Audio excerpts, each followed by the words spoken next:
Ketua Umum DPP Partai Hanura, Osman Sabtaodang, tak mempermasalahkan adanya dua poros pada pemilu presiden 2024 dengan syarat Ganjar Pranowo tetap menjadi calon presiden. Hal itu ditegaskannya usai membuka sekolah politik calon legislatif Hanura se-Sumatera Selatan di Palembang Sabtu kemarin. Saat ini koalisi parpol pendukung Ganjar Pranowo tengah membahas sosok cawapres yang akan menampinginya.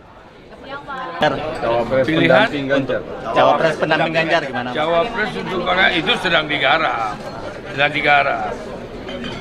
Jadi yang bertanya tadi apa tuh soal apa? Soal Ganjar, Prabowo Ganjar Pak. Prabowo Ganjar. Ya Pak. Ya boleh saja, boleh. Siapa yang larang? Boleh asal Ganjar presiden. Sekolah politik Partai Hanura diikuti 250 kader partai yang akan bertarung dalam pemilu legislatif DPR RI, provinsi maupun DPRD Kabupaten Kota se-Sumatera Selatan. Hanura menyasar pemilih milenial yang mencakup 67% mata pilih, serta menargetkan dapat kembali meraih kursi di parlemen. M. Rizky Nurmizan, Kompas TV Palembang, Sumatera Selatan.